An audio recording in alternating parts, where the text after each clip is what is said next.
I'm going to say it straight up. The 3 words to look out for are resistance, ego, and fear.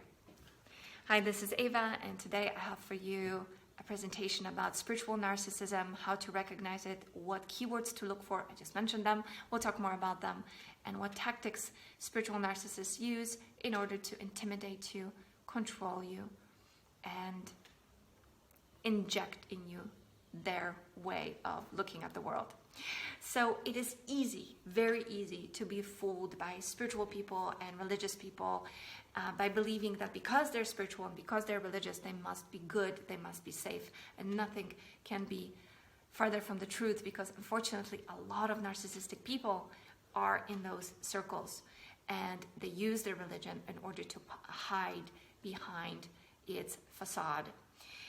People who flaunt their spirituality, who underline it, who highlight it, who talk about how moral and developed they are, usually are not really that spiritual. Really genuinely spiritual and religious people, I find, tend to be a little bit more humble. They keep it to themselves. It is really their business what kind of relationship they have with the almighty, higher power, universe, whatever you want to call it. And they also don't tend to want to impose their belief systems on others. If you meet people who do, then take it as a red flag.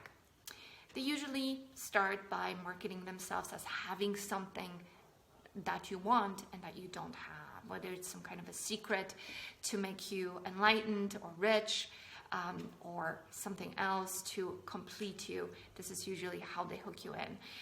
They tend to prey on people's loneliness, their desire to connect, and so on. What is the way to recognize them? Well, you feel like you are under magnifying glass, like you're being observed, like your soul is being measured in some way. It is compared to some ideal. It is judged, and you feel an internal sense of resistance. Here's that word. And of course, the resistance is a big obstacle, and it should be eliminated. Another way to call resistance would be fear or ego. And so these are the 3 words, as I mentioned in the beginning, by which we can recognize that you might be spiritually abused. So what is the tactic? The tactic is to break your boundaries in order to insert their belief system inside of you without resistance. How?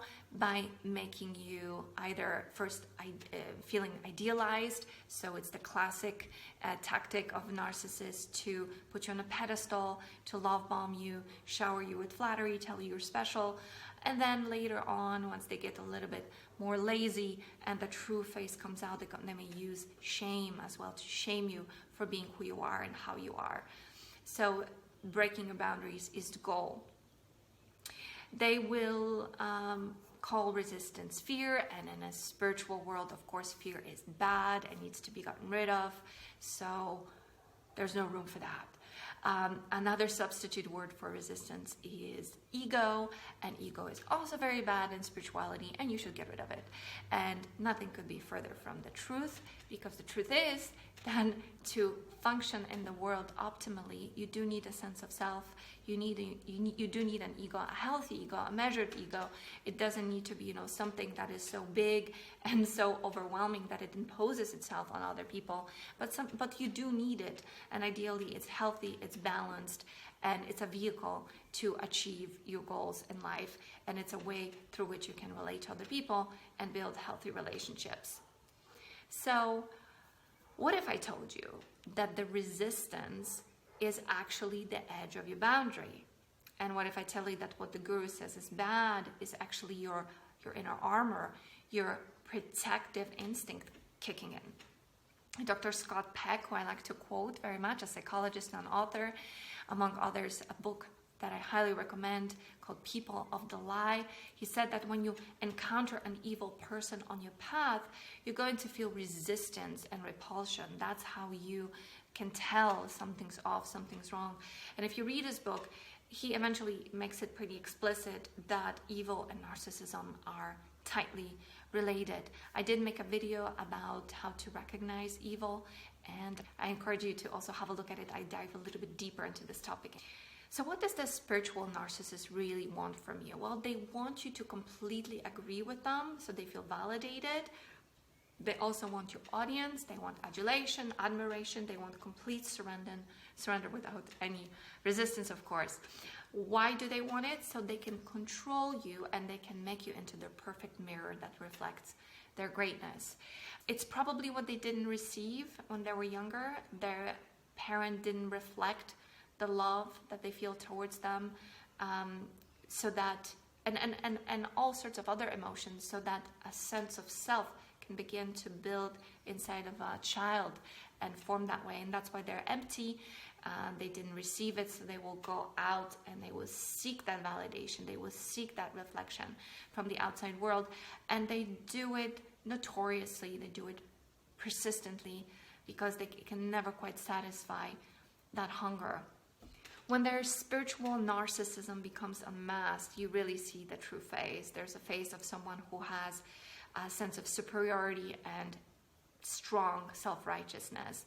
They have the perfect excuse for doing what they do and abusing other people. It's because God made them do it.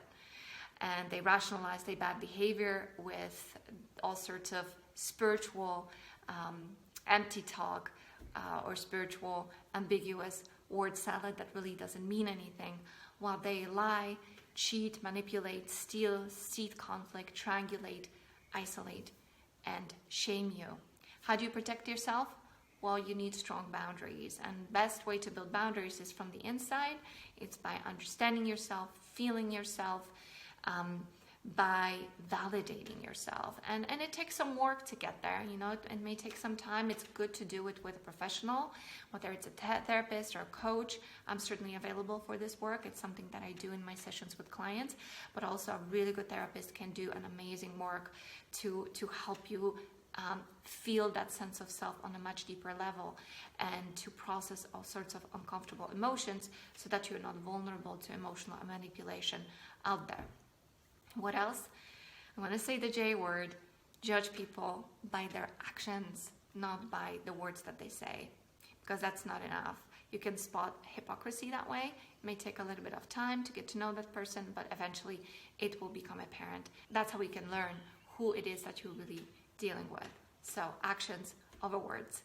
That's it from me today. I look forward to your comments, and I would like to encourage you to subscribe to this channel so you can receive more content of this sort.